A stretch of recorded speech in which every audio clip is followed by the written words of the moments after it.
All right, welcome to Gränslandet, Borderland podcast. Okay. So Gränslandet in Swedish. Yeah. And it's very nice that you're here.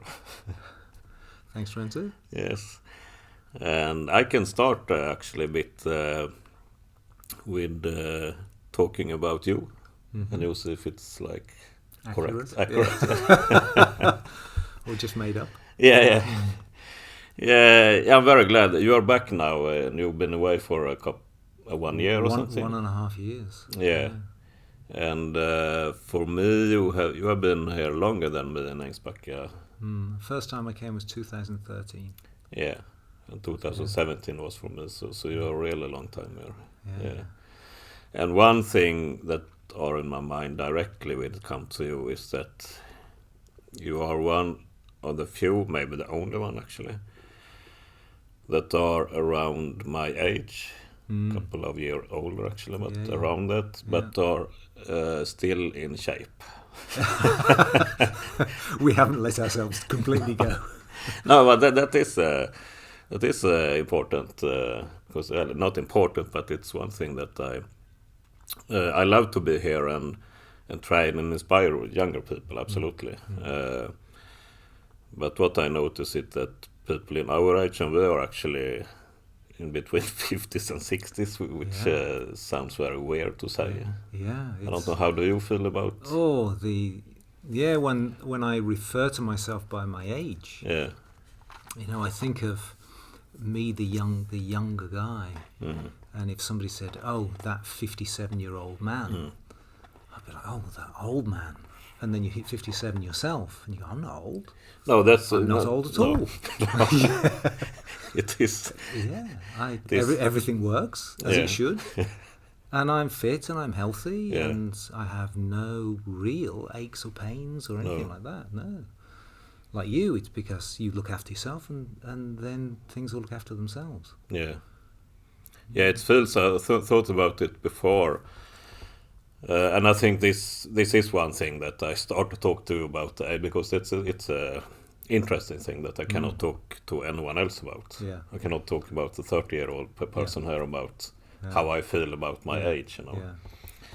And I thought about it before today when I was editing, doing this fitness movie, training movie, you can say, about this method that I talk about. And then I write a bit, which will be on the homepage, about my training story. And when I write that, I start training wrestling as when I was 5, and I was thinking, how long has I trained? It's like almost 50 years, and that sounds like insane when I say it. Yeah. And I guess maybe same for you. Yeah, it's really funny. As a kid, I was never really into sport. Rugby, the school I went to, we were very much into rugby.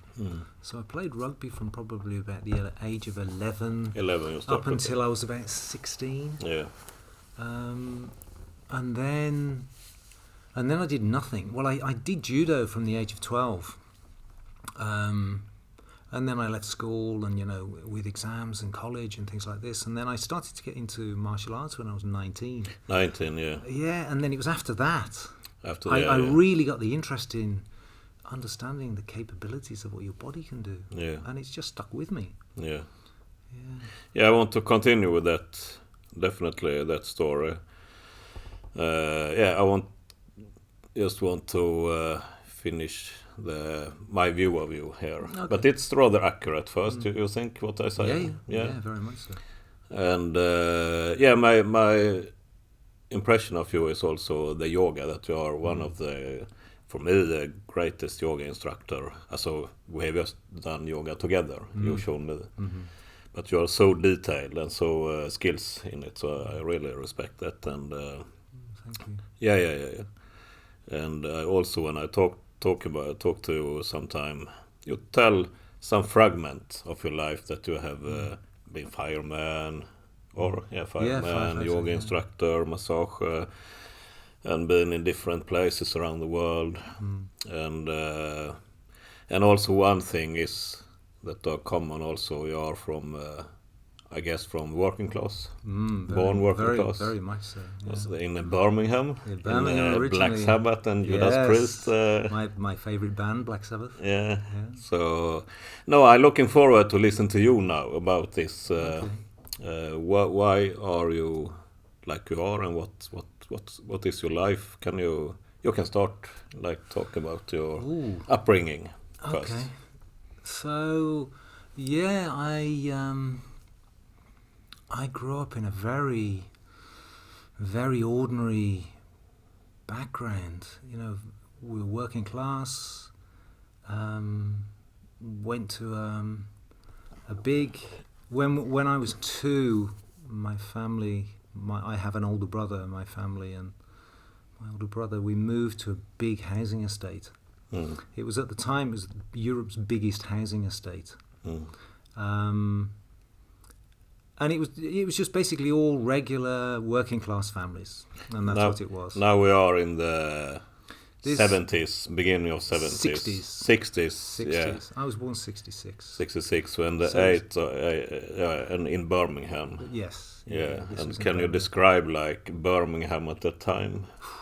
Birmingham historically has been like the big powerhouse of industry. They used to have a big car manufacturing, so that was one of the big employers. There was the steel, but there's also a big steel industry up in Sheffield.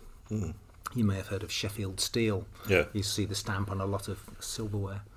But you had Birmingham, which is the sort of the West Midlands or the centre of the country, and then the surrounding areas there you'd have what was called the Black Country. Yeah. So if people have seen Peaky Blinders, it's that area. Yeah. You know, and it was very much, it was sort of coal, and it was industry, and it was a very the beating heart of the country, whereas London was much more the economics and banking and that sort of thing.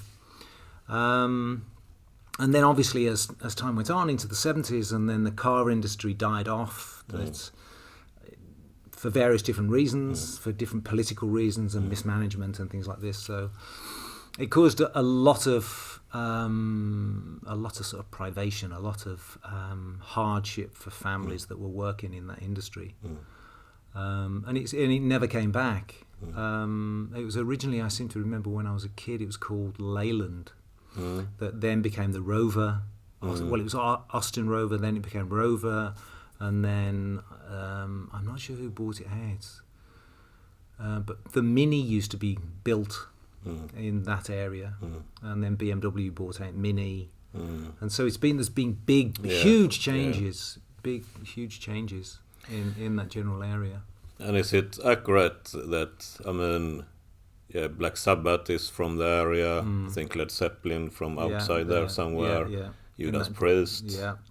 And the born of heavy metal. Oh, it's the birthplace. It's very much the birthplace of heavy metal. Yeah. You know, as a kid, I was a full-on metalhead. Hair right down here, and stinking of patchouli and leather jackets and the full costume. And I remember reading a song from Rob Halford in his solo album. I don't remember the song, but it was about Birmingham and the beat there that created the industry, the sound, the feeling of the industries that created heavy metal. This is exactly what Ozzy and Black Sabbath used to talk about. It was the beating of the metalworks. Yeah. And because Ozzy worked, I think he was a welder, so he was always around this heavy boom, boom. Yeah. And you hear it certainly in the early stuff of Sabbath. Yeah. Yeah. So it's that. And I think this is why it was such a movement in the area. Yeah. Heavy metal was just huge. Yeah. You know, where I grew up, there were, when I was old enough to be going to pubs and clubs and things like this, there were so many bars and pubs and nightclubs. You could just do, from one to another, and there'd be a different sort of take. But it was so funny I got into heavy metal when I was about 11, and it's still a part of me. It's really funny. It gets into your DNA, and I know we've talked about this, and you're exactly the same. Absolutely. And it is part of you, and I still listen to it, and I listen to new stuff, and to see how the music has changed, and how it's it's very much influenced by where people are growing up. Yeah. But do you have an explanation why, like, it was that it started there? Absolutely, but the creativity, they have to also, you that are born there, has to in some way have some collective creativity that you actually can do some music from the feeling of Birmingham. The people, the musicians of that genre, that style, very very much so. You know, you can sort of hear it. You hear it in the accent as well, the Birmingham accent. So I've lost mine because I left there. I sort of, if I'm really honest, I consciously try to lose it as well. It's not the nicest accent. Can you speak Birmingham now? I probably could. If all I'd say is if you've watched Peaky Blinders, it's very similar to that. Peaky Blinders, I don't know what. Yeah, but it's a TV show. Okay. Yeah, it's an award-winning TV show. But I heard when Ozzy is into. It's Ozzy. Yeah. Yeah, think of Ozzy. Like a whole city speaking like Ozzy. When you consider he's lived in the States for years, and I understand he's back in the UK now. Yeah. And he never lost the accent. No, he never lost the accent. Yeah. So, but if we go back to Paul there, like 10 years old or in Birmingham, what was your life there, and what was you dreaming about? Living. Yeah. I never felt as if I was in the right town. I never felt as if I was in the right country. I was always fascinated with, the field on the other side of the hill. Yeah. It's that, what's over there? And then I remember when I was 11, we went on a first school trip out of the country, and we went to Calais. In France, which is just, you just get on the boat and then you get off the boat and you're in France. And I was just, wow. I remember getting off the ferry, and a friend of mine, we were bursting for the toilet. It's like, we need the toilet. Yeah. Somebody pointed out a toilet, and we walked into this public toilets, and it was all sort of doors, and we went in, and I remember both of us needed to go for a poo. Yeah. And I was one end of this long line, and he was the other. And we both walked in and went, ah!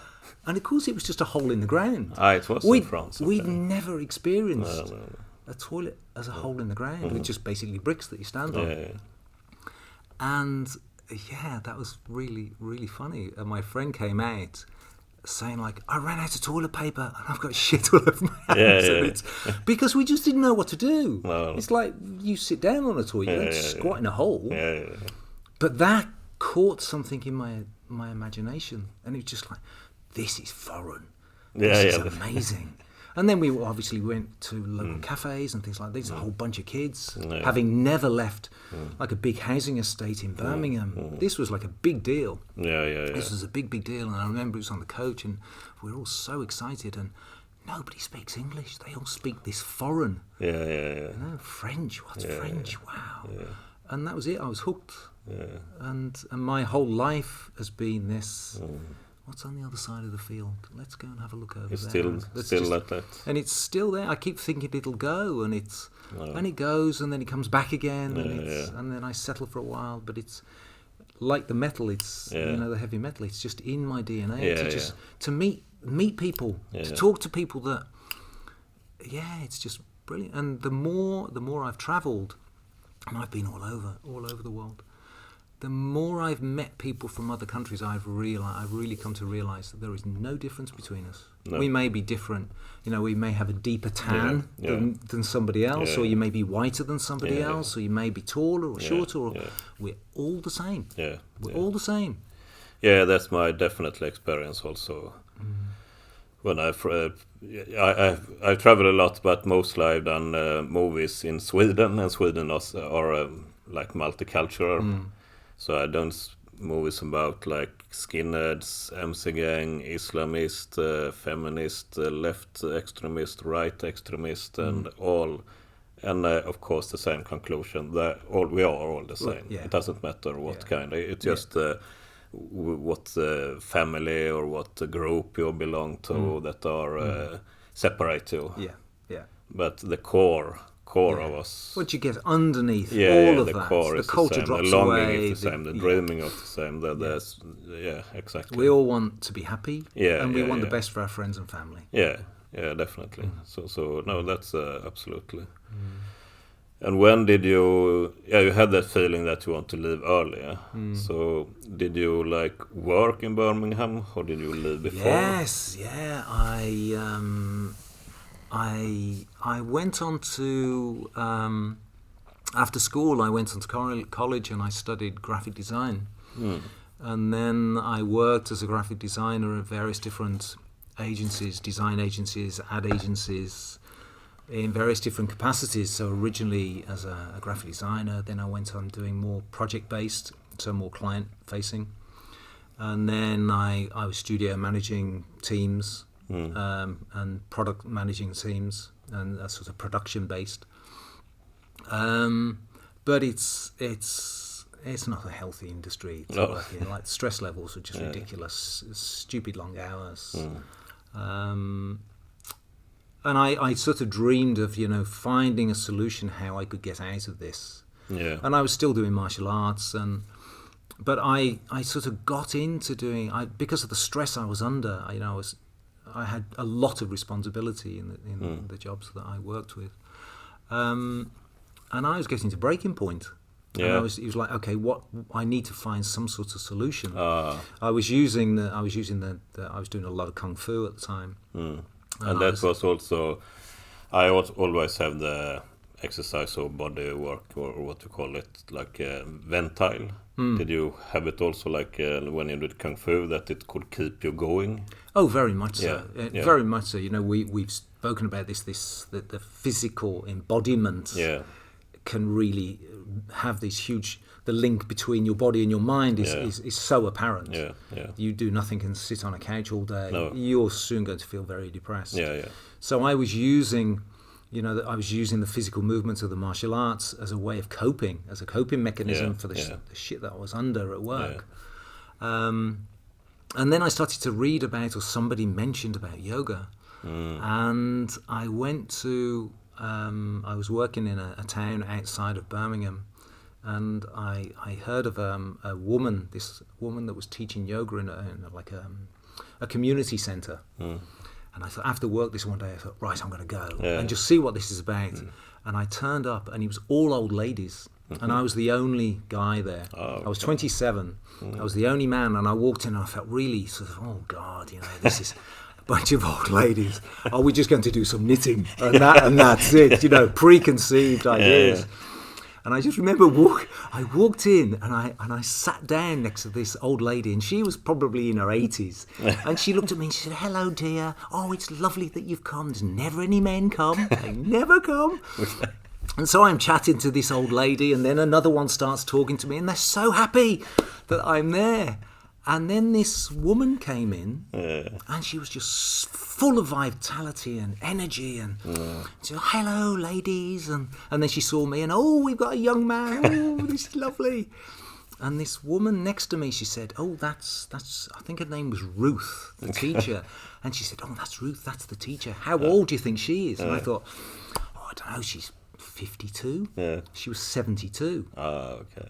And that struck a chord. It's like, whoa, that's what yoga does for you. Yeah. And that first class, all we were doing is like, okay, ladies, breathe in, breathe out, and rest. Breathe in, breathe. And I thought, okay, this is yoga. Yeah. And then we had a lie down at the end, and it just felt great. And I just felt super chilled. Yeah. Even though we hadn't really done anything, No. I just felt super chilled. Yeah. And so every week I'd go along to this. With these old ladies. If you were younger, it'd been like Billy Elliot when they start to dance. Yes, yeah, basically. And maybe your dad would have come. Yeah. Like your dad was a well, fireman. I didn't. No, my dad wasn't a fireman. No, my dad was just like a regular guy. And I remember when I first told my brother took the piss out of me, and he was just like, "Oh, you big, what are you, men don't do that. Yeah, sort of things like yeah. So he ridiculed me for so many years for doing yoga, and I just didn't care. Well. But it's. I just thought I felt such a physical benefit from it and a mental benefit from it. This just easing out of I could just put the crap that I'd been dealing with during the day and the stresses of the day. I could just put it to one side. Oh yeah. And then I'd catch the bus home, and I'd just feel super grounded. And so I then thought, well, let's see if there's a class closer to where I lived. And then I found another one, and I went along to this class, and it was just in like a porter cabin in like a barrack. Yeah. And I remember the first time I went, and it was a woman that was holding it. This middle-aged woman was holding it, and there were probably about 4 of us in there. And she said, "Okay, so what we're going to do today," and she had a whole pile of books. Today we're going to come around together and we're going to go through the books and decide what shapes we want to make. Shapes with your body. Yeah. Okay. Yeah. Oh, okay. Yeah. This is another way of doing yoga. And so we'd choose between us what we were going to do, and then we'd do these shapes, and then we'd have a lie down at the end of the class, and very little instruction. But it was nice, and I got the same benefit from it. Yeah. And I did this. I was going to the one after work, and then I was going to this other one. So I was doing it twice a week now. And you still did the Kung Fu also? And I was still doing Kung Fu at the time. And then I got talking to somebody at a party or something like that, and I happened to mention that I was going to yoga. And they were, oh, wow, you go to yoga. Yeah. Oh, you should go and see this guy. He does Iyengar yoga. I'd never heard of Iyengar yoga. And I went, oh my God, what have I been doing? This is and he not only was he incredibly experienced, and the depth of knowledge that he had was just, and there were no books. He just knew this, and he'd talk about.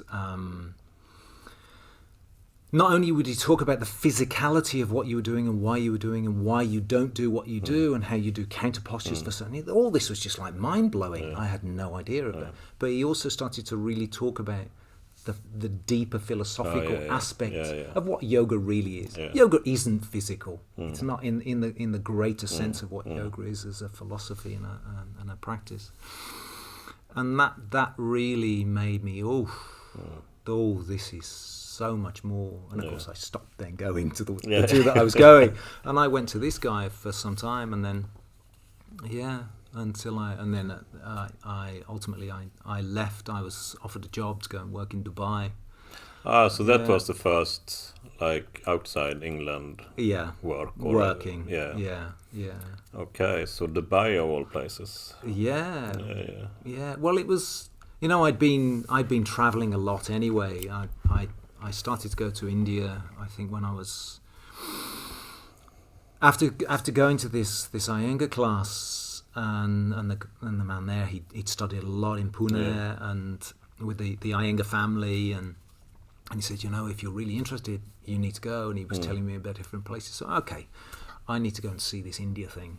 Oh yeah, so you went there and stuff. And I used to go when I'd have time off, and I could get enough time off. I'd go. So the first time I went, I think I went for a month, and I just went to Goa, but I found some really good teachers there, and all I did was yoga, and it was just like, wow, this is just amazing, just absolutely amazing, and that sort of started the lifelong love of India. Yeah.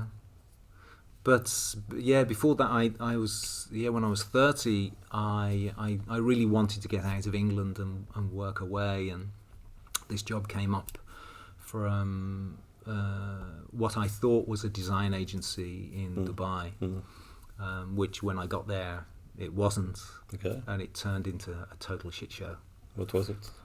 If you want to hear the story, it was a bit of a nightmare story, which is a bit of an understatement. I was recruited. I didn't meet the owners of this company. But I was interviewed by a consultant of theirs. So I went down to London, had this interview, and he then contacted the owners and said, yeah, this guy's got the experience. And I thought I was going to be the studio manager of this place. And so the first time I met it was a husband and wife. I won't say their name. No. But I got out there, and the moment I met this guy, sometimes when you'll meet somebody and instantly, this is a bad one. This is a bad guy. Yeah.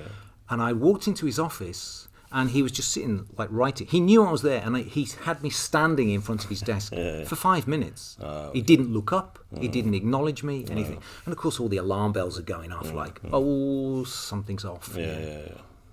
So...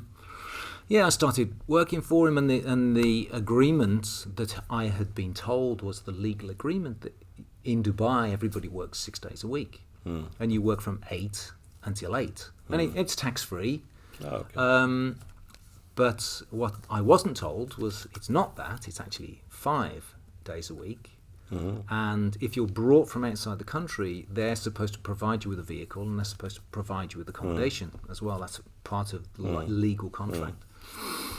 But I had to buy my own car. I had to find my own apartment. I had to furnish my own apartment.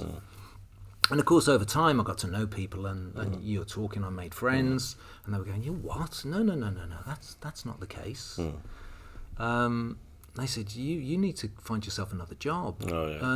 And I'd been there a few months, and then I was headhunted by another agency that I was dealing with quite regularly, and I wasn't. When I got there, I then realised that the job that I thought I'd applied for as the studio manager, they didn't want that. They basically just wanted a white man to deal with the nationals, because the nationals didn't want to deal with, and most of the workforce were Indian and Sri Lankan. And at that time, the nationals, I don't know how it is now, but then they didn't want it. They wanted to deal with a white man. So that raises some alarms. It's like, whoa, I didn't realise it was this racist. I was headhunted by this other agency. So you was just there because you were white? I was basically there because I was white, and that was it. And I used to then deal with, the requests and the needs of the Arabic clients, of the Dubai-based clients. And, that didn't sit well with me at all. No.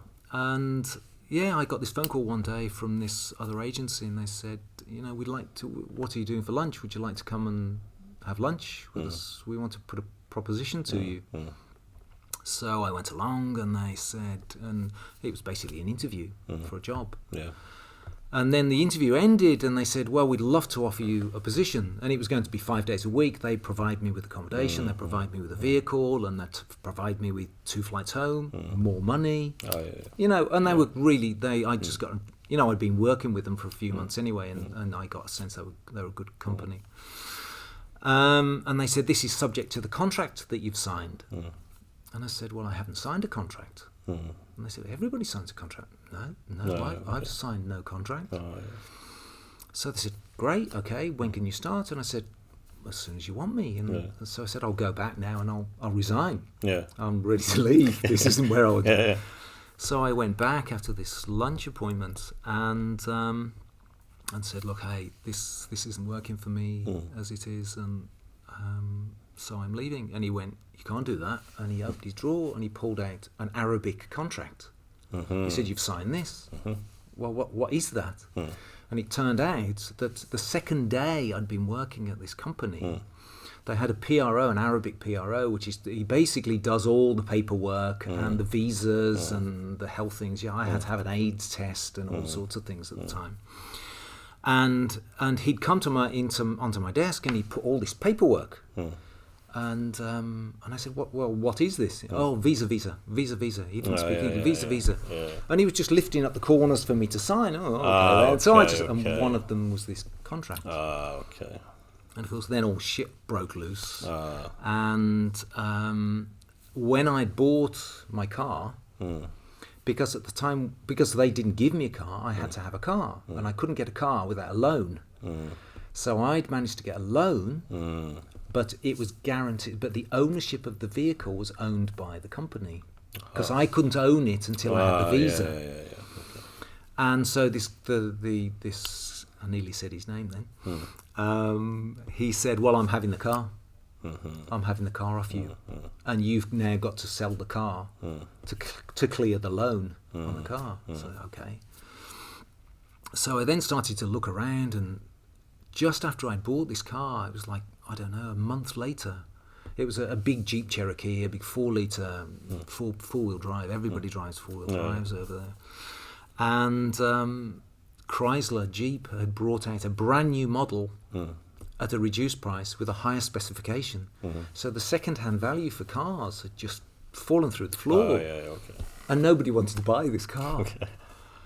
And so the first time I tried to do it, he insisted that I could take the car away, but I'd have to sign a note to say where I was going to take it and when I was bringing it back. And if I was 5 minutes late, he would call the police and say I'd stolen it, and he'd have me arrested and throw me in prison in Dubai. This guy. And so, and so this sort of went on, and I was living with my ex-partner from England. She'd come over as well to Dubai. So she'd given up her job, and we were living together. We were living in a very Arabic area. In Dubai, I don't know whether you know Dubai, but there's a big creek that comes in from the sea, and it splits Dubai into Borderland. And I was living in Borderland, which is this very, very, very local Arabic area. Not many foreigners there at all, or that was the case at the time. And he started, the boss of the place started to then threaten, because even at the time you couldn't live as a couple unless you were married. And we weren't married. We'd been together for some time, but we weren't married. And he used to threaten that if I didn't do exactly what he wanted when he wanted it to, basically jump when I say jump. If he didn't, he'd call the police, have her arrested, and at the time, a woman that was cohabiting or living with a man that wasn't either her family or her husband would have prostitutes in the passport and then thrown out of the country, and I'd be arrested and thrown in prison. And so he was always threatening this. And so we thought, at any time the police will knock on the door. He'll end up just thinking, oh, I'm just going to be a shit and do this. So in the middle of the night, we basically sold everything in the house that we had. We had like a house, and we were living in an apartment. And friends said they'd put us up, and so we ended up sleeping on the floor in a friend's villa on the other side of the city. And we just left in the middle of the night, left this apartment in the middle of the night and went and hid. And then because it was so stressful, and I never knew what was going to happen. The other thing, he'd taken my passport off me when I first arrived, so I couldn't just get my passport and just leave the country. So it's in some way similar what they do to the Indians and Africans. Exactly the same. The same. Or maybe there are more slavery with them, but the principle sounds similar. Exactly the same. Exactly. So it got to a point, and I just thought, this can't go on. I couldn't sell the car. Nobody wanted to buy the car, and so in the end, I thought, okay, I'll just leave the car, and I'll contact the British Embassy, and they'll get my passport back. And he refused to give them the passport back. So I explained the situation, and they said, this simply isn't acceptable. He has no right to hold your passport. And he refused to give the passport back until the car was sold. Even though it's not his car, but on paper it was, even though I'm paying the loan. And so in the end, now this is leading up to, it's coming up to the winter, it's coming up to Christmas time, and this is going backwards and forwards, and now he knows that I've left the apartment. And so at the time when I first arrived, I was asked, he had this small little table. And he said to me, we're going to throw this table away. We don't want it. We've bought some new furniture. It doesn't suit the house. Do you want it? Because if you don't, then we'll throw it away. And I said, oh yeah, fine, okay then. One little table. And when he realised that we'd fled in the night to get away and sold everything, he then said, you've stolen that. That's theft. I'm going to have you arrested and thrown in prison. Like every opportunity, that was the threat. And is it like that in Dubai that threat is actually real? Oh, it's He meant it. Yeah, I also meant that is it like the Arabs that lives in Dubai have all the rights? Well, and the foreigner has no rights, almost. I don't know how it is now. No, but at that point. At that time, I was very much led to believe that I didn't really have much rights. Yeah. Well, it ultimately went to court. Oh, it did. Okay. Because, and I had by now I had no money. I couldn't afford any legal representation, and I went to a labour court, and he turned up with his high-powered lawyer, and I had to try and defend myself. Not speaking any Arabic in this court. And I remember it was the magistrate that took the case was a guy called Mohammed Sheikh, was his name. And he looked at the contract, and then he said, okay, do you know the translation of this contract? And I said, no. And he said, well, I'll just read it to you so you know what you've signed. And it turned out that I was, on the contract, I was a camera salesman. Camera? Just like a photographer, a camera salesman. It's like, oh, okay.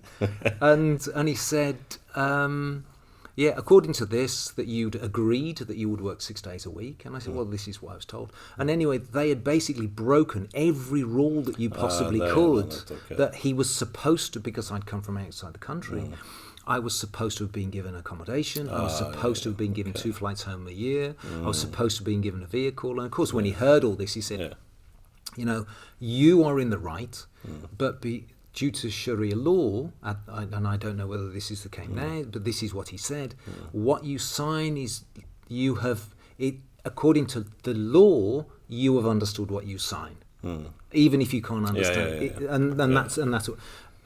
Since then, after, you know, a few weeks after this all ended, they brought out a dual lingo, a dual language contract. So, because many people were getting caught like this. A friend of mine had also, a few months before, had got caught like this. He was trying to change job.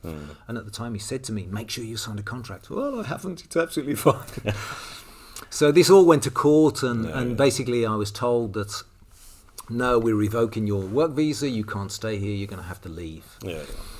And so I just said, okay, you know, I'll do everything. But I said, he's got my passport, the British Embassy involved, and he won't give it back. And so this magistrate said, he said, you are not ever allowed to employ another British person because of what he'd done. And you have to give him the passport back. And you have to communicate with the British Embassy that this is going to be the case. So I managed to find somebody to sell this. So I sold this car to, and I cleared the loan, and it cost me a fortune, and I got a fraction of the money for it, but I was glad, just done. So now all I needed was my passport. And so as friends paid for me to get a ticket, so that my ex-partner and I, we could at least get back to England. And the day came when I went to the airport to get the flights, and the representative from the British Embassy was there to make sure the passport was there, and the PRO, the guy that dealt with all the documentation, he just didn't turn up. So the embassy called the office and said, you know, where's Paul's passport? And we want to speak to the owner. And they said, well, I'm afraid you can't. Well, why not? Because he's in Lapland having a family Christmas holiday. In Sweden? No. Lapland? He was somewhere up in Finland, up by the Arctic Circle. He hadn't told hadn't told the embassy, he hadn't told the magistrates, hadn't told me, he told nobody. He was still locked in the safe. And then after that, then he called the PRO. And he went and took it out of the safe and met. It was literally, they were waiting until the last call for me to be able to check in. Okay. It was just to twist the knife for the last little bit of pain, a power thing. So slightly stressful. So then you left Dubai. And then I left Dubai. And then never come back. And I've never been back since. No, so that was 27 years ago. Yeah.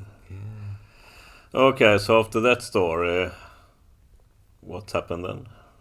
I initially moved back to Birmingham, but I just thought I really wanted a complete change. I didn't want to just slot back into the life that I'd had.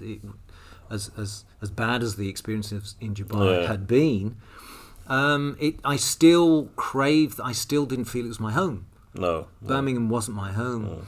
And so my ex-partner and I, we decided whoever got a job first, that's where we'd go. We moved to Nottingham.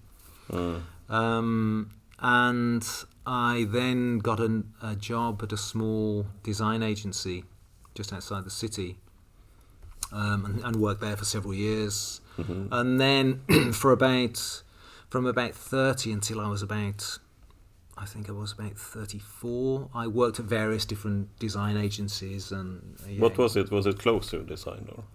No, it was all things from corporate identity to web design. And this is like web design was so it was very much in its infancy. Yeah, that's right. Yeah. But I wasn't doing any design myself by now. I was much more like clients. I was more like an account exec. Okay. And project-based things that I would do, and I'd be briefing in the creatives and the copywriters and things like this. And then I moved to a bigger place. I worked for one of the biggest agencies in the country in Leicester. So I used to have to commute from Nottingham to Leicester. And there we did everything from billboard to direct mail to TV advertising, or all the big magazine advertising we used to do. Lots of internet stuff as well. It was a big company I worked for. So I was the production manager there. But that was just that, and it was from there that I got it, because that was so stressful. That was so stressful there. Yeah, you were not. It was not like you loved your life or work, I guess. Or I hated it, and by then I'd started to because I'd been doing yoga now for some time. Yeah. And I had this dream that at some point I'd give up this the advertising world, and I'd teach yoga and other things. And by then I was partway through a 4-year yoga teacher training course, and this was in Nottingham. A really good school, and so 4 years, big commitment. And I was also doing. I signed up for a 3-year course doing shiatsu. Oh yeah, shiatsu massage. With the British School of Shiatsu. And so I was doing that every other weekend as well, and doing lots of yoga. So I'd come back from work and go straight to the yoga studio. And that's where I was finding this is where my passion is. This is where my real interest lies. I'm not interested in the sort of the corporate world at all now. And the commuting to and from work on the train was just, it was awful. The trains were always late. The trains in the UK are dreadful. You think they're bad in Sweden. Britain is just dreadful. Yeah. Or at least it was then. I haven't been in the UK for a long time. Yes, and then I changed jobs and I moved to a smaller design agency to be a studio manager in Nottingham. And so I could walk to work, and I just didn't want to be there. From the day one, it was a brilliant agency. They were all great, and it was very creative, and I just didn't want to be there. But what is it you felt or feeling when is it like every day that you feel I am at the wrong place, or what is it that you feel? I'm just doing the wrong thing. I shouldn't be doing this. There was such an internal conflict that I'm doing something to just earn money, to pay for the house, to pay for the car, to pay for my bills, and it's giving me nothing. It's giving me nothing. But I go and do yoga, and I just feel this. It opens this inner world that is just that's much real. More interesting. That's real. Yeah.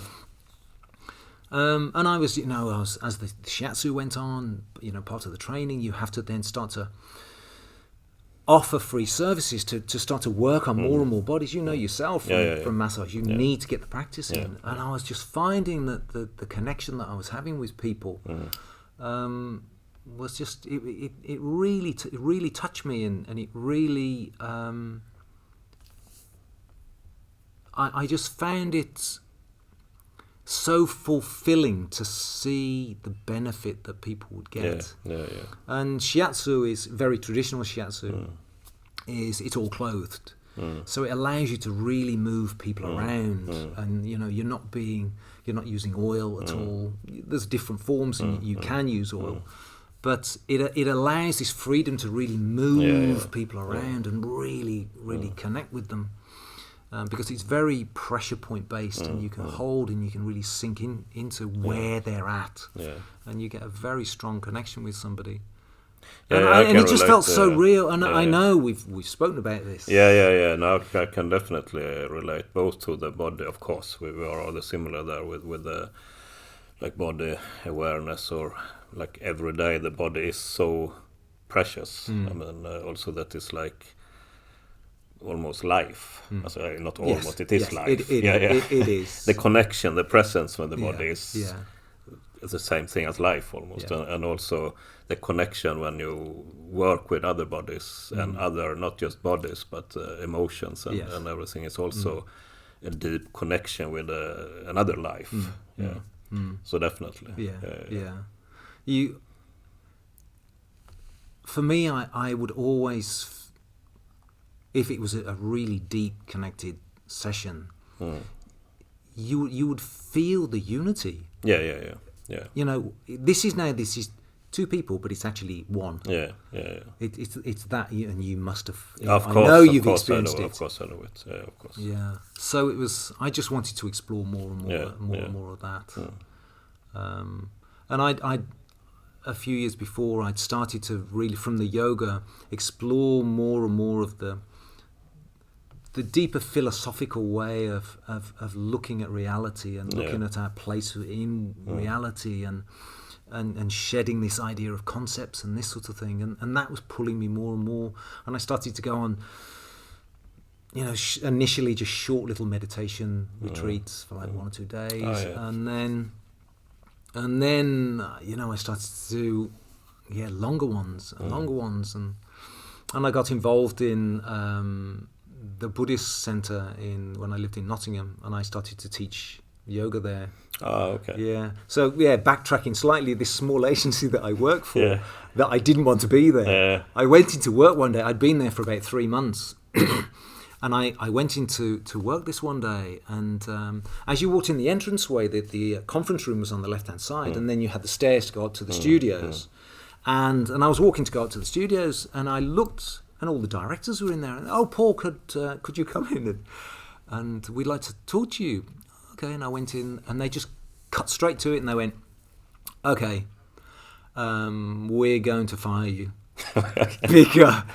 Because you just don't want to be here. And initially I was like, oh, shit. And then I went, yeah, that's true. And I had to be on it. And it's true. I don't. And they said, all you talk about is yoga. All you talk about is shiatsu. All you talk about is that's where your passion is. You shouldn't be here. We need somebody that has a passion for this place. And I just didn't. And they were great. And it was a beautiful, they're doing super creative. And I just lost it. It wasn't me anymore. And so they said, we'd like you to go and empty your desk and leave. And we'll pay you severance pay. We'll pay you what we owe you. And my initial reaction was like, holy shit. And I left, and I called my ex-partner and said, I've just been fired. What do I do?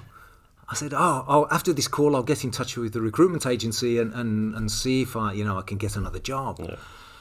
And she was great, and she just said, are you sure that's what you want to do? And I went, no, it's not, but I've got to pay the bills. And well, she said, just have a think about it, which was great. She got a very good job, and she was earning good money, and she said, maybe this is the opportunity. You needed to be pushed. You couldn't jump. No. So by now I'd finished the shiatsu training, and I'd finished this 4-year yoga teacher training, and I'm just I was on the edge, but I was too scared to just give up a job, a well-paid job, just give it up and just step into that, a total unknown. She said, have a real think about it. And then as I was walking home, I called the recruitment firm, and they said, can you go this afternoon? We've got a job that you can go for. And I had to commute. It was in a place called Derby. So, yeah, okay, I'll go. Yeah. So I caught the train and I went over. And it was a great agency. It was a really, really, really good job. Yeah. And I've always been able to interview well. Yeah. I basically talk myself into a job I'm not capable of. And anyway, I had the interview, and as I'm walking back to the train station, I thought, I've got that job. I bloody know I've got that job, and I don't want it. And I don't want it. The agency called me and they said, "Oh, how did the interview go?" And I said, "Yeah, I think it's gone well." Yeah. I said, "You're very quick in calling me," and they said, "Well, they want you back for a second interview." Oh. They'd interviewed a couple of other people, but you're, from what they're saying, you're top of the list. Mm-hmm. And I said, "Oh, okay, I'll let you know." And they went, what? And I said, "Oh, just, I'll get back to you." And while I was on the train back home, I called my ex-partner and said, I'm going to get this job. I know I will. They want me back for a second, and I really don't want it. And she said, "Okay, what do you want to do?" And I said, "You know what I really want to do? I want to go to Thailand and study Thai massage." Yeah. Because the combination of Thai and Shiatsu. Yeah. And I said, "No, I want to do it, and I want to do it properly. I don't want to just go and do like a 10-day course. I want to really go and do it." And she went, "Okay, why don't you do it?" I went, "Sure, yeah, go. This is what you should do." Yeah. That's nice that she was so supportive. Yeah. 2 days later, I was on a flight to Thailand. Okay. Yeah, I turned the job down, and I was on a flight, and I was there for, I think I was there for about 3 months. I went to several different schools, and then I came back, and I set my own business up and started, promoting the shiatsu. In England? This was in England. This was in Nottingham, and I started to teach yoga. Then that's when I started. I'd been a member of the Nottingham Buddhist Centre. Oh yeah. And I started to teach yoga there twice a week. And I then started teaching. I was teaching private classes, and I was teaching they're hiring different centres and things like that, and doing that. And it suddenly just took off. It was if it was supposed to happen. And I was teaching at companies as well, at head offices of big companies in their conference rooms. And I started to teach meditation and stress management. So it was rather quickly you got job. It took a few months, but it just relatively quickly. It really took us. Certainly the yoga. And then you could support yourself with it. My ex-partner, she was supporting us both for a while, but then when she saw how I changed, I just changed. I just became this completely other person because this is what I should be doing. This is what I should be doing. And so the plan was that I would get myself established, and then we'd sell the house that we had in Nottingham, and then we'd both go to Thailand, and then we'd really immerse ourselves. So I got the business going for a while, and I did another couple of trips to Thailand, and because there were other teachers that I wanted to go to, and then it was like, okay, you resign, and we'll sell the house, and we'll make a profit from the house, and that'll sustain us. And then we were in Thailand for, I think we were there for a year, and we went everywhere. We did this really big course with Chiang Mai University, looking at the traditional Thai massage from the physical perspective, but also from the traditional perspective. We studied down south with the east, west, and there's subtle differences in the way they do things. So there's a very sort of Burmese approach. There's a very much like a Lao, a Malay approach, all different. And they do a lot of a thing called nerve touch, where you're flicking the nervous system, because they say that in Thai massage, they, instead of referring it to, say, in shiatsu, they will refer to energy or the pressure points as tsubos. In the Thai approach, in Nuad Boran, they refer it to as that your energy is your sen, your life force is your sen, and the sen sib. And so the different schools that you would go to, they would work differently on, and some say it follows the alignment of, in Ayurveda, the Indian form of massage, the way the meridians run, the sensitive channels will run. And so in some of the schools that they will flick the nervous system because they say the energy rides the nervous system. And so, and they use it. And I was studying with like doctors out in the forests that would be dealing with people that I was introduced to this one guy in north of Chiang Mai, and I was introduced to him by an injured Thai boxer that had injured his shoulder and he couldn't lift his arm up. And he took me out to this doctor that was out in the forest, and he just had like a shed. It was like some bricks with a metal roof, and then he worked off these wooden beds, and then he had a steam room that he'd made with like big drums, and he put all these herbs in, and you'd go and sit in there for 20 minutes and steam and sweat, and then you'd come and lie in his bed, and then he'd just put you through the most pain you've ever felt. But he was just amazing what this man could do, and he fixed this Thai boxer within 3 or 4 sessions. He was back full training again, full power, and he was paralysed. He couldn't move. He trapped a nerve, and he fixed it. And I met this old Thai man that had a stroke, who, when I saw him, he could speak in Thai, and he was with one stick. You could see he'd had a stroke, but he was with one stick. And I was talking to this doctor's, this therapist's assistant who could speak some English. So the doctor couldn't speak any English. And he said, that man there with the stick, he said, when he first came, he was in a wheelchair, he couldn't speak, he couldn't move, totally paralysed. And now he's walking with a stick. Within about 2 months. Amazing. And so I ended up studying with this man for some time. And I studied with various different blind people, and I went everywhere. I got really into it. And then when I came back to the UK, I started to teach this as well, and I taught it and had a practice. And I used to teach. Then I moved to Devon, down in the southwest, to a small little village, really beautiful. And I used to teach at a private school, and I used to teach the girls hockey team. I used to teach them techniques, so if they injured themselves, how they could help each other using pressure points. And I used to teach the boys who were playing rugby. I would teach them how to do traction stretches on one another, and when their muscles are getting really tired. And I taught yoga with the kids as well, and I taught yoga to the teachers. So it was, it was acceptable with that kind of knowledge at that time in England. To get that. Well, I got, it was because there was, I was teaching in the village I lived in, I was teaching a yoga class to the locals. And one of them there was one of the senior teachers at this school. Of course. And he was very progressive and very open, and he asked me if I'd like to go and teach the teachers.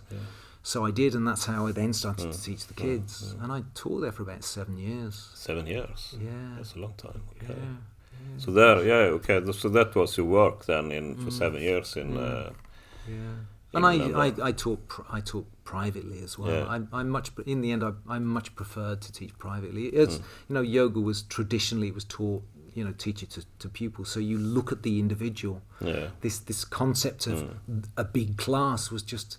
Traditionally, it was never that way, because it was imparting something deeper than just making a shape with your body, which modern yoga to an extent has become that, which it's very sad, because it's missing something so much greater than just physical's good, but there's so much more. All right, so now you have. And all this time you were with your ex also? I was, yeah. So we were 20 together. Years or something? We were together 17 years. 17 years? Yeah. Okay, that's a long time. Yeah, we never married. Or had kids, but but that was Why that was the choice. It's fine, but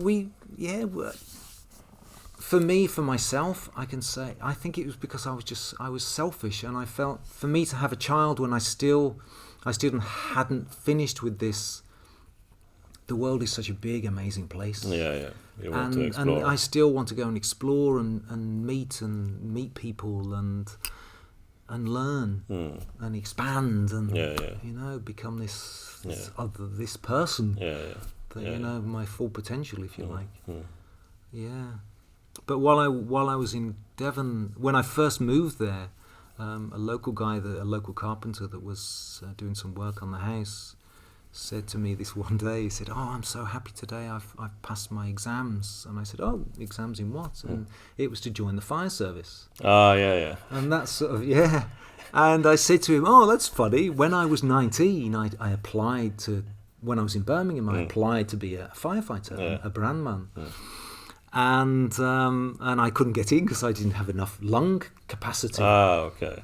And he said, "Oh, would you be interested in joining?" And I said, "Yeah, but I'm too old now." And he, no. How old was it to that? I was late 30s. Almost 40, or? Yeah, I was in my late 30s, 38 or something, I think I was. So I just thought I was too old. Yeah. But I was still fit and healthy. And he went, "Well, come along on Thursday night for the training evening at the station." And so I went along and chatted to the commander there. And he said, "No, we'd love you to, if you can commit the time." And I went, "Oh, okay then."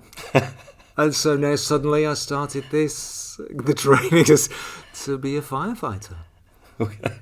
Yeah, so that bit was of a jump also. It was a jump. So I was a yoga teaching, massaging firefighter, and the training for that was 3 years until you finish your competencies. And it was really interesting. This is the bizarre connection with Sweden.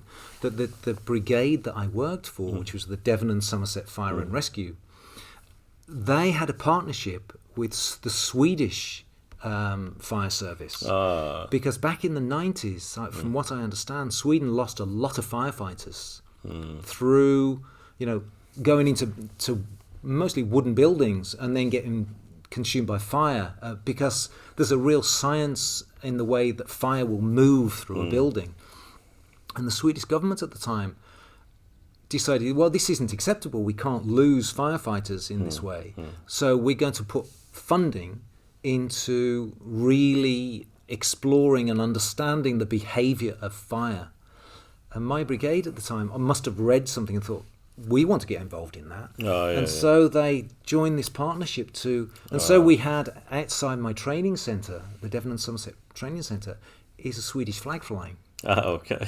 And so instructors would come over from time to time. And it's bizarre that, and now I end up living in so Sweden. So there was the first connection with Sweden. With Sweden was that, yeah.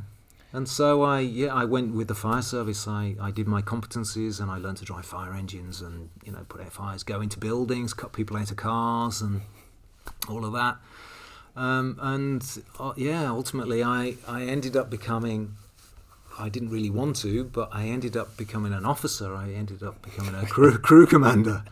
They changed the protocol behind who could be the officer in charge at certain times, whereas it used to be that the person that was the most experienced, if there wasn't an officer on the station at the time, the most senior firefighter could then be the officer in charge, the OIC, and then they would take the fire engine out, deal with the incident and all the reporting of how the incident rolls.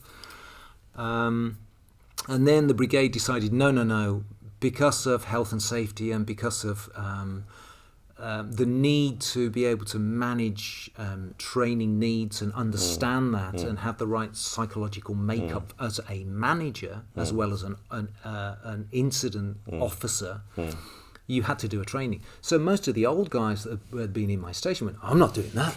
I'm not doing tests. I've done that. I don't want to do that." And so 3 of us were nominated to do it, and I was the third, and I was just like, I'm not interested in this. I just want to go and play. I just want to, go into burning buildings and have fun. I don't want to. And so anyway, 3 of us sat the various different tests and exams, and we had to do a lot of role plays and psychometric tests over several days. And I was the only one that passed. Okay. And so it ended up, it's like, okay, Paul, so you're it. So I then had to go. I had then went through all the training to become an officer. So then it meant that in the village that I lived in, during the day, I was the officer in charge. So if an incident came in, it'd be me that would be delegating the task. So we'd go to the incident, it'd be me that would do the risk assessment. It would be me that would designate the task to the crew. Responsibility there, and then calling in other resources and when needed. Did you like the fireman work? Oh, it's great! It's great. It can be very obviously by the nature of the job. You can be witness to some quite traumatic things, but the training itself is exceptional. So when you're confronted with, the quite horrifying things, you can fall back into this very professional capacity and in my case, I can only say now, whether it's from the meditation and the yoga, I could detach from what I'm witnessing and what I'm dealing with, and go into very much a sort of professional capacity. I guess you have a lot of help with both physical with the training and kung fu and yoga, and also mental with the meditation and everything. So, and then if you're involved in, say, a car accident where there've been fatalities, people have died, or children have been injured, or you're having to retrieve bodies from a burning building and things like this, or if it's a suspicious death, and then the coroner gets involved, the police get involved, and that sort of thing as well. So when there's more serious, where there's been a loss of life, you then, a senior officer will come and you go back to the nearest station. All the fire stations that have been involved in the incident will go back to the nearest station, and then you do a debrief. And you've talked all the way through from the initial call out to the close down of the incident. And you get the opportunity to express, what you're feeling, what you thought, your assumptions, So. Okay, so how long did you work with this? I was in for probably about 8 years. Also long. But I would have been in for longer. It's just that the relationship I was in broke down. And so I asked to take a career break. When the relationship broke down? When it broke down, so I spoke to my brigade and asked if I could take a 6-month career break and go away and sort of reflect on what did I want to do, because my ex-partner was going to continue living in the village that we'd lived in, and I felt that even though we split and it was amicable and we left as friends, and we still are. That I felt I needed to move somewhere else. So I arranged for another job as another officer job at another town, still in Devon. And they allowed me to take this 6 months off. And for the previous years in the summer, I always used to go to a Buddhist Buddhist festival called Buddhafield in the southwest in England. And it's run by the Friends of the Western Buddhist Order, and I used to go there and I used to help and be part of that sort of community. And there was a Zen Buddhist social outreach group that were there that used to do. They used to work in the slums in Delhi and give talks about their experience. And it was basically they would go and they would teach English and Buddha Dharma, the Buddhist teachings, to slum kids, so that they would have the opportunity, if they could speak English, they would get the opportunity to be taught in an English-speaking school, which then gives them an opportunity to then get into a college, into university, and improve.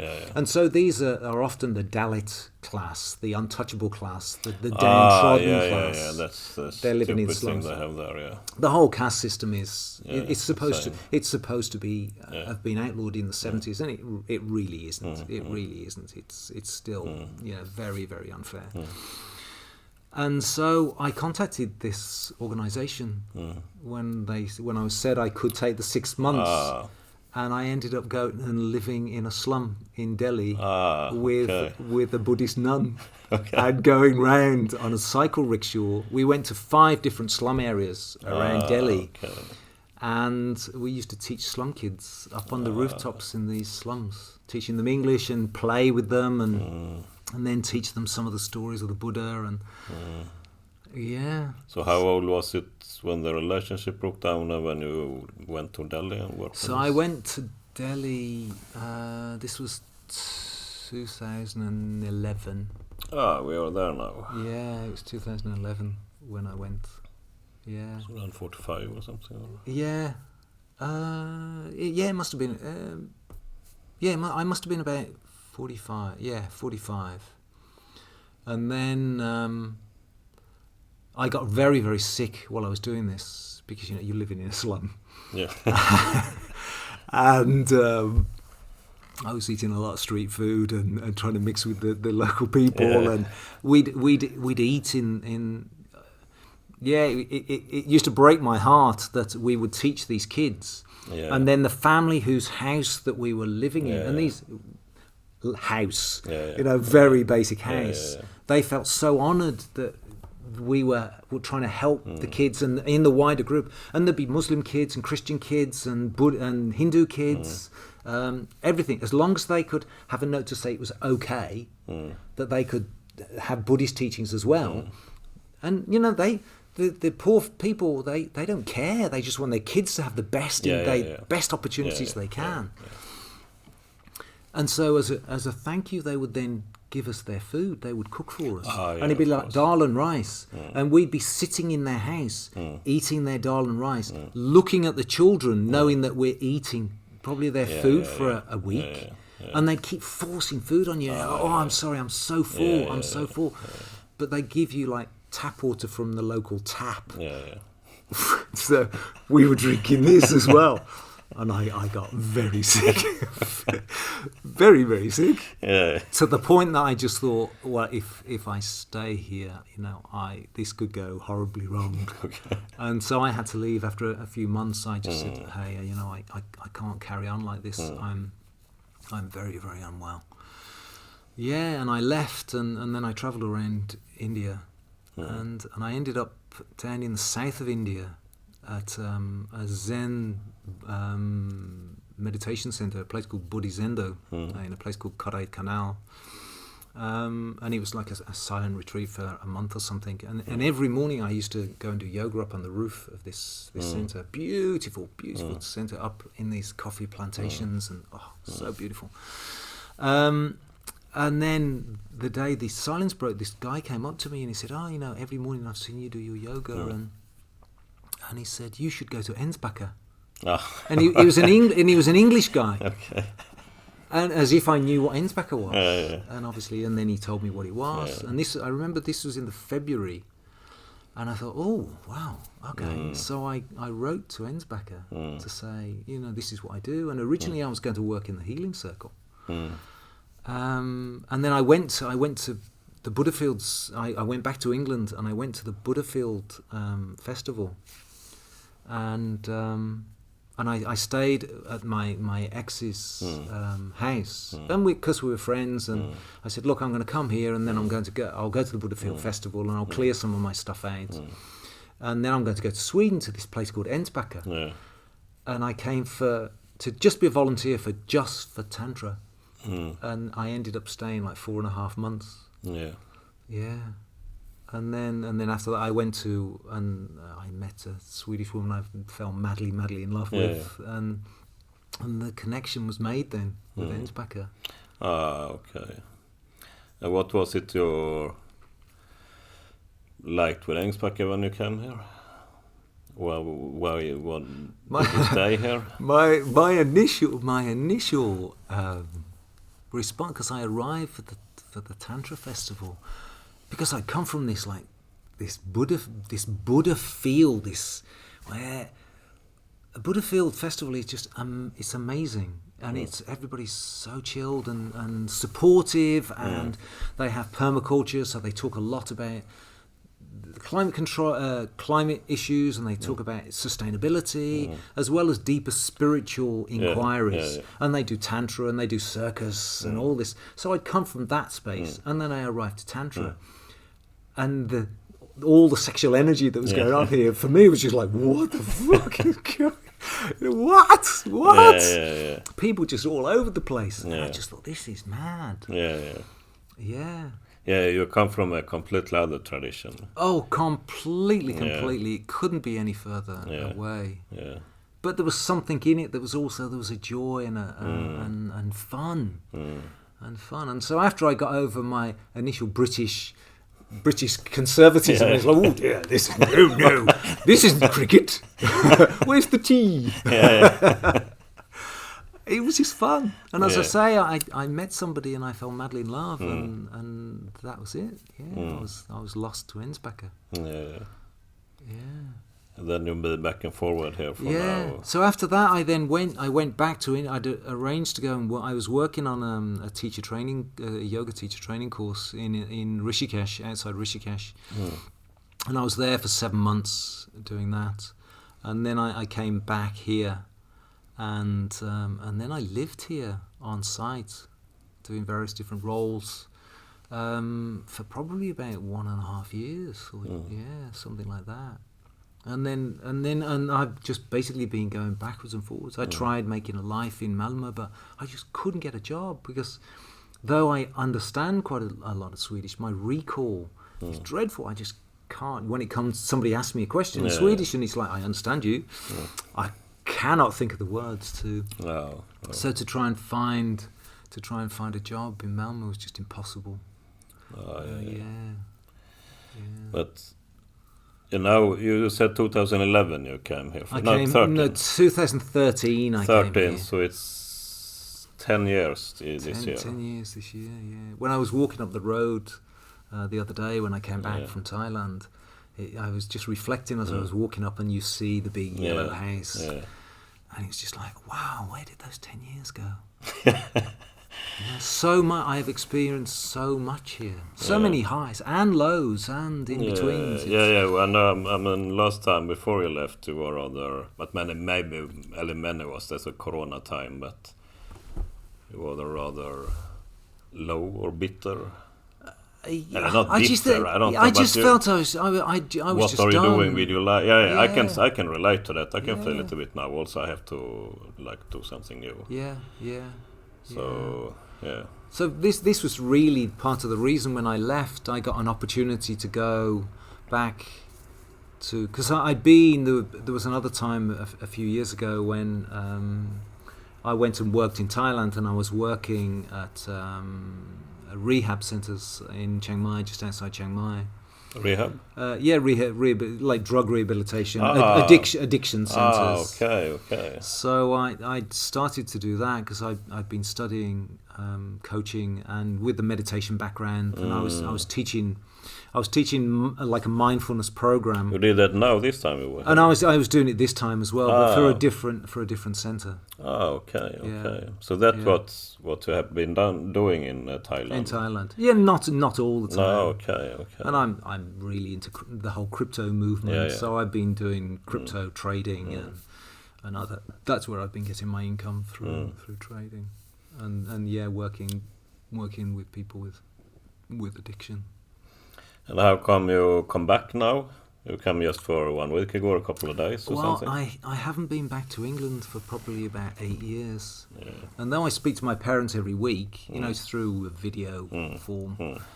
And, I have nieces who have now have children, have babies, and I haven't physically met them. Yeah. And I for 3 years now I've been saying to my family, okay, this summer, I'll come back this summer.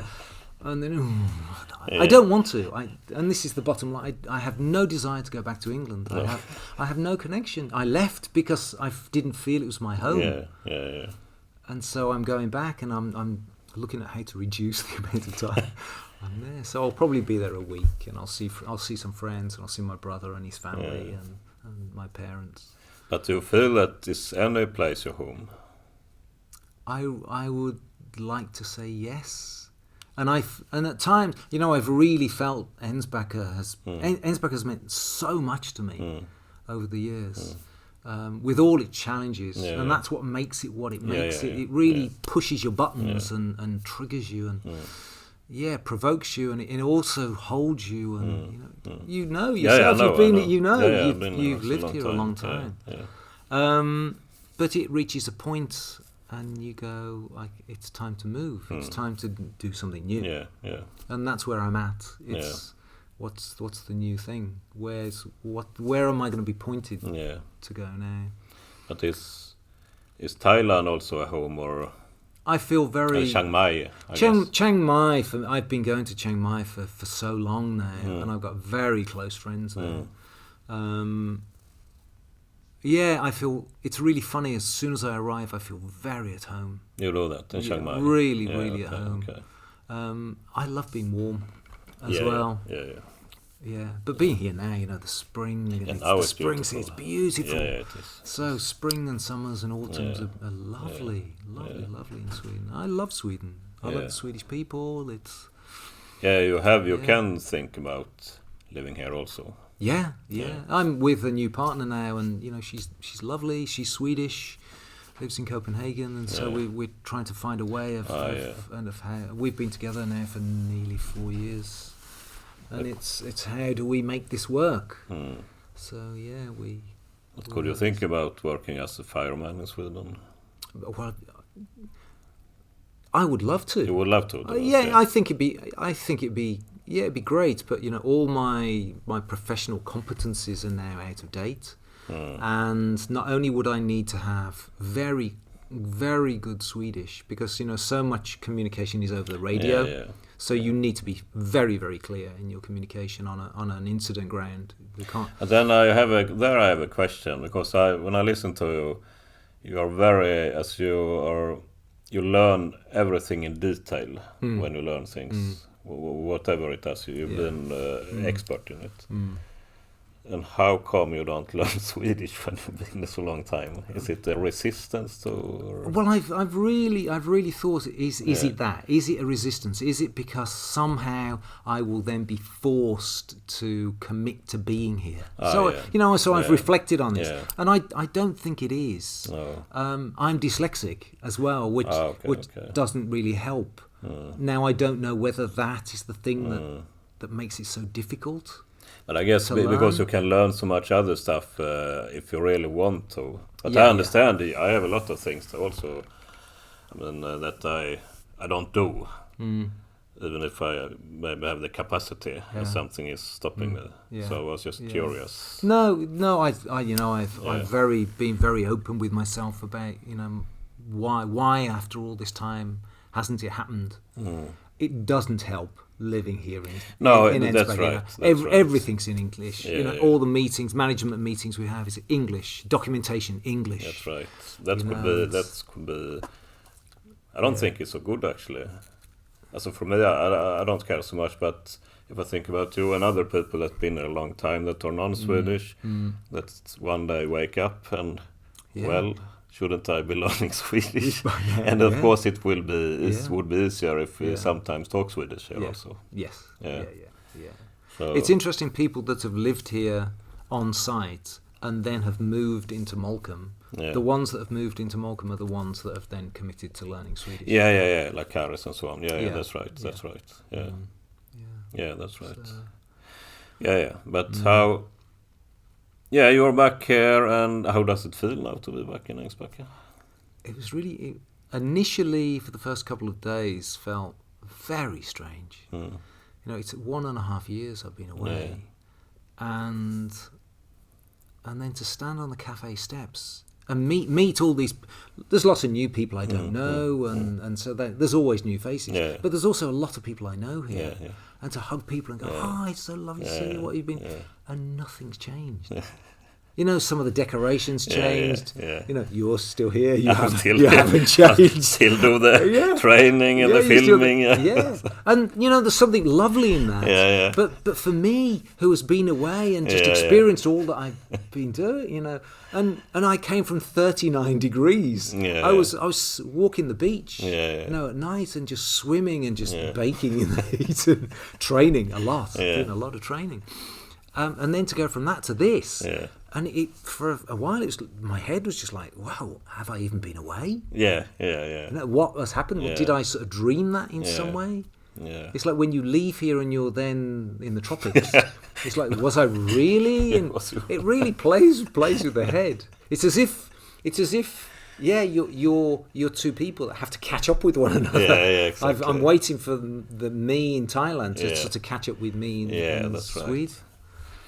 I think it's something that men experience here, I guess me also, that are rather what with, I think Pedro, when I interviewed him, he said Ängsbacka is a comfortable trap. Yeah, that's so true. Yeah. So true. It's so easy. Yeah. It's so easy to come. Yeah. And you meet so many people here that say, well, like myself, I'll come for a couple of weeks. I've joked with so many people to say, well, I'll come for a couple of weeks. Yeah. And then there's a year later, it's like, you're still doing the 2 weeks. You're still doing a couple of weeks. Yeah. So many people do that. Yeah. And some, as we know, they come because they're burnt out. And this is a place you can land. That is, I come for that also when I arrived, So, and many people, definitely, the most people in the movie, and also, so definitely. Yeah. So I guess, what you're saying is, when people say they will leave, we will see. We'll see. So now when I say I will leave, you say, we will see. Yeah. I've said so many times. You have done usually after the summer when I'm completely burnt out and exhausted, I'm so done with this place. I'm not coming back. And it's like, see you in 6 months. Exactly. See you in a year. Yeah. But when I left this time, I remember speaking to Pedro and saying, this time I'm not saying I'm not coming back. No, I won't. Yeah. I'll just say, let's leave this open. Because I can't say that anymore. No, I've said it too many times and I've come back. Yeah. So. But when you've been there 10 years back and forward, when I hear about your life, you have like 6-7 years, or you have this rather long period in different thing you have done. So that makes sense also that you are, if you don't see this as your home, but if you don't see it as your home, that you are taking the next step. So. Or you maybe already have done that and you overstay or something. If you follow your life path. How do you feel about it? Do you feel that you must move on, or how do you feel there? What is the next step? I feel I actually, where I am now, I feel as if somehow I'm stuck. But I know when I made the decision to leave to go to Thailand, I knew it was the right thing. I knew I didn't want to live in Ängsbacka anymore. Yeah. And so I will leave to mid to the end of September. This year. And I'll go and see my family. Yeah. And then my partner and I we'll have like big discussions about how we're going to make this work. Yeah. Whether I'll go and live with her in Copenhagen or whether we'll move to Stockholm, and then how do I find work? Yeah. How do I find this thing that will give me that I can put all my energy into? I guess I want a purpose. You want to. Yeah, I guess. Now I'm very biased with crypto and stocks. It's your thing. For me, it will be. I don't want to go in there. Yeah. I'm an old Marxist. Yeah. Good. But anyway, but I can imagine that it's not your life purpose. What, crypto? Yeah. No. Oh, that'd be sad. Yeah. No. That you actually, that you say you need something. That's something that you have on the side. Yeah. But we don't need to go into that. No, because I think there's a lot of misconception about crypto. Yeah. People think it's just money. It's projects. Yeah, it's projects that can be hugely beneficial for the wider society. Oh yeah. And that's what crypto is. And then you have cryptocurrency. So it's the blockchain. Blockchain technology is the thing that are developing huge, without going into detail, huge amounts of things that will be of benefit to humankind. I know nothing about that. Yeah. So you can still stand by your Marxist. Okay, nice. Yeah. But anyway, I guess it's some kind of purpose. I mean, I need it also, and everyone needs it, especially if we have that kind of drive force that I know that both you and me have to explore life in some way and explore. Have a bigger purpose. Yeah. One thing that came up while I was away this time, I spent 3 months in a monastery south of Chiang Mai. which was a really profound experience. I probably found one of the best meditation teachers that I've ever come across. The abbot, Ajahn Putta is his name. It's a Vipassana center, Wat Soparam it's called, and he's just a remarkable teacher. And he pointed at me at ways of understanding what Vipassana meditation is that no other teacher has. Yeah, in such a deep way. And to the point that I started to go through the ordination process to become a monk. You did that now? Yeah. Okay. And then the day before I was to ordain as a monk, I changed my mind. Okay. I just thought now isn't the time. But then it's there. It's there in my head. Do you need to break up with your girlfriend if you be a monk, or can you be with your girlfriend? No, we couldn't. I have to take on the life of... you do that? Yeah. So I take on the robe, shave my head and my eyebrows, and celibacy. So I'm not saying it's something that I would, if I were to ever choose to do. No, but I respect it. Of course, I great respect for that kind of decision. If you... But one of the reasons I decided not to was because I'd already committed to come here. Yeah. For one. Yeah. And though in the Thai tradition, most firstborn males will spend a month as a monk. They will ordain for a monk. It's like a traditional thing that they will become a monk to explore Buddhism and what it is, the inner world. Yeah. And then they go back to living a regular life. Yeah. And it's considered very good luck for the family. So the abbot there in the monastery said, if that's what you want to, you can just explore it for a couple of weeks if you want to. Yeah. And I just thought, if I'm going to make that decision, I don't want to do it from, I'll just do this because this will be fun. No, it doesn't sound like you at all. Yeah, because so I would want to go in deep in it. I understand I that. would. So I would want to commit for at least a year. Yeah. And then take a view whether, because it was really interesting. I got while I was there, I started to really, as we're talking about my life story, I started to really reflect on this. As we go through life, we become different people, how we see ourselves and how we're aware that other people see us. It's as if we take on an identity, we take on a role. Yeah. So I'm a kid, I don't really know anything, I'm this little boy. Yeah. And now I'm at school, and now I'm a schoolboy. Yeah. And now I'm at college, and as you go, and then you go to work, and now I do this by my title. Yeah. I am a this, I am a that. Exactly. In my case, and now I'm a yoga teacher. Yeah. And how does that change me? And how am I perceived by the people? Yeah. And all that. And now I'm a manager, and now I do that. And when I became a firefighter, I'm wearing like a firefighter stuff, and I'm running into burning buildings, and it's as if you're taking a costuming this, and I'm this, and now I'm this, and now I'm this, and and I started to really think. So who am I? Yeah. The me. And so I thought, if I were to ordain as a monk, would I now just become Monk Paul? So now I'm just wearing a bedsheet, and I've got no hair or eyebrows, and I've got no jewelry, and I've got nothing that identifies me as the person that I was. Yeah. But do I take on this identity? Yeah, that's a monk, yeah. And then, without getting too political, but it then really made me start to think about, this movement about the politicization of identity and gender and all that sort of thing, and it really made me think about that. Now I'm not going to say what my opinion of that is, but I've really sort of sat and meditated on that and reflected on that and tried to understand where people are coming from and how important it really is.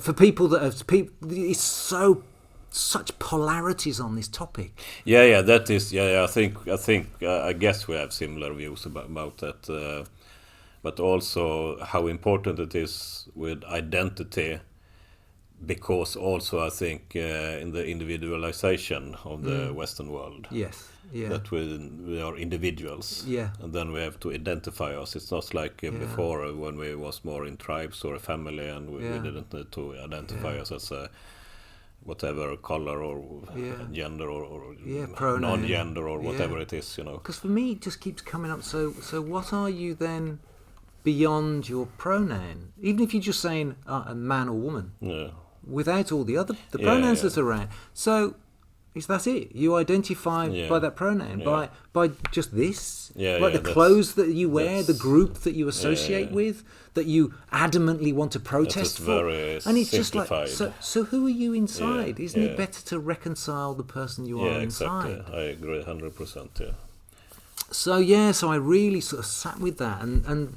so I'd be to become a monk would be to really be able to give myself that time to really understand who is Paul beyond the Paul. Yeah, exactly.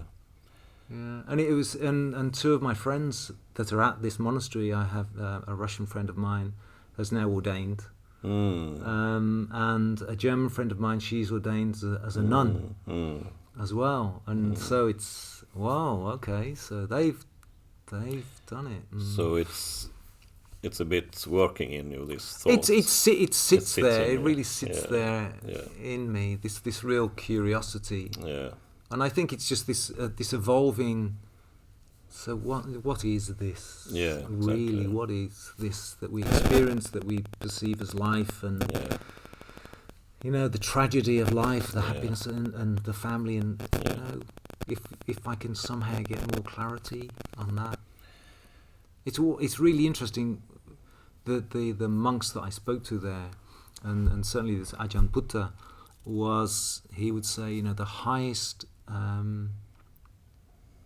calling, or the highest amount of attention that a monk will put on is to attain happiness. For within themselves, but also knowing that happiness is a transitory state, but recognise that and see that and be content with that. The acceptance of that, because he said that if within yourself, if you can find that thing that you can just relax, so whatever good, bad, whatever comes up, that's what you're putting out into the world. And so that also was like, that's so true. It's so true. No, I know what you're talking about. I love the feeling of that, and to explore that is. That I understand, because we know if we're feeling down or we're feeling a bit shitty, a bit, I need to argue with somebody, I'm putting that in the world. And how's that going to come back? But if you go to the next level inside you, it has to come from the then it's inner often go knowing. Away this frustration I can feel when I laying down and really come down to the level below the feelings and so it's a very nice feeling. I had it this morning, I remember, and it's one of the things I worked with a lot here during my time in Ängsbacka, actually, because I don't go to workshop and that so much, but I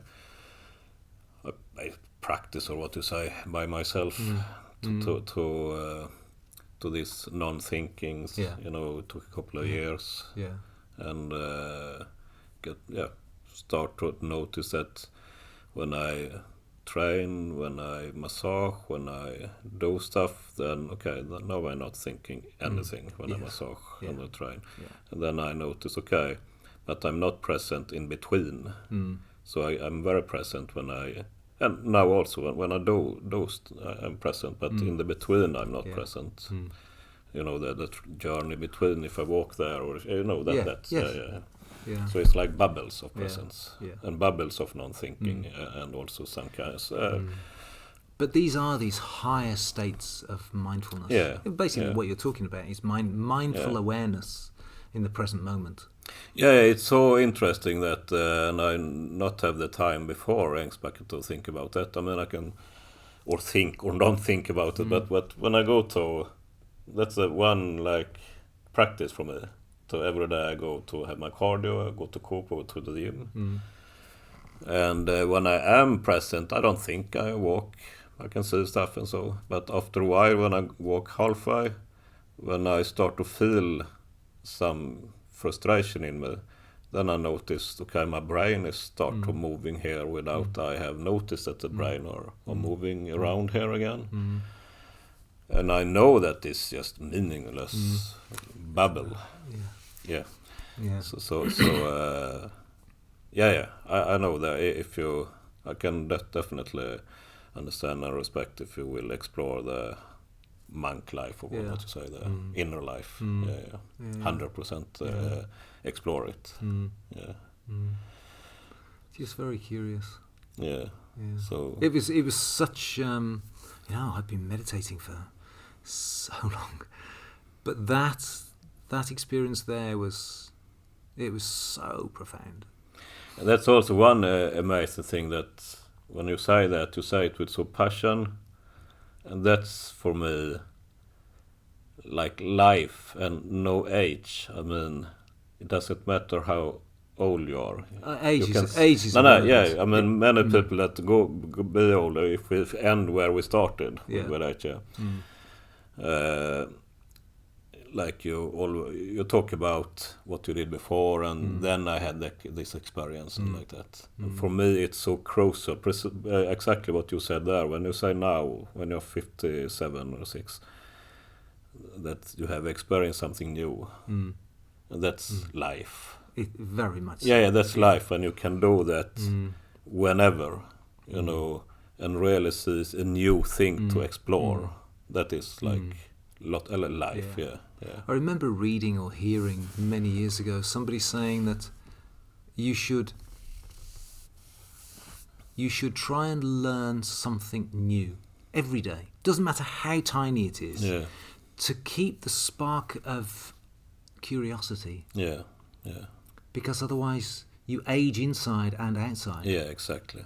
And this is so important. Yeah. And this is why we look 21. Yeah. But it's I think for us both it's extremely important.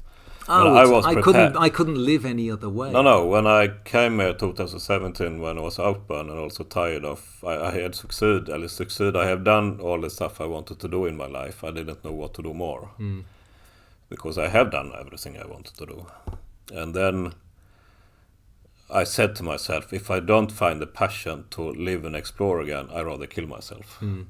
As I cannot live just in the past. It's impossible to live and not develop. It's impossible to live and say that, okay, now I am strong and now I will get weaker. No. Well, in essence, or whatever it is. Yes, in essence, you're just waiting to die. Yeah. Are you really? And then I thought, okay, then I can. Yeah. I don't want to wait to die. I can. Okay, then I kill myself instead. It's like sitting at the bus stop waiting for the bus, and the bus never comes. Yeah. So no, they're very similar, and I think that also keep us alert in some way, and keep us a bit more ageless, if you say like that. There's always something. It doesn't, age really is irrelevant. Yeah. If you have the curiosity to want to know something else. Yeah, exactly. Yeah. I think, and it doesn't have to be anything. I'll read a book, a type of book or a genre of a book that I would never normally read. Exactly. Exposing yourself to something that you didn't know. Yeah, absolutely. So I have no problem if I'm like against something or whatever it is, and I change it. I love that. Yeah. Because then I can actually see something else in that. Then you're not stuck. No, I'm not stuck. And one of the things for me is to go, okay, I was wrong. Yeah. And I'm happy to put my hands up and say, hey, I thought this thing, but now I realise I only thought I knew that thing. Yeah. And I think that also keeps it keeps your mind fresh. It's because these fixed ideas about it needs to be this, or I only do this, or I only experience things this way. You're putting yourself in a nice confined box. Yeah. And then you slowly die. Make that. You slowly just squeeze squeeze it Yeah. until there's no juice in it at all. Yeah, exactly. No. Yeah. So yeah. Yeah, Paul, it's been an amazing conversation, and I think maybe in a month or so we can continue. Who knows? Because it's always new to explore.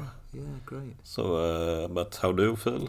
No, it was nice. Yeah, it was nice to have somebody ask about my life. Yeah, you felt that? Yeah. No, it is. Yeah. You know, here they do the life story thing, and I've always gone, no, I don't want. I can't be bothered. Yeah. No, exactly. But and I think it is because we're friends. We like each other. We're around about the same, exactly. and we're both curious about the same sort of thing. Yeah. So, and now a lot of people, I hope, will see this also. Okay. Well, let's see. We'll see. Yeah, a lot of people. We will see.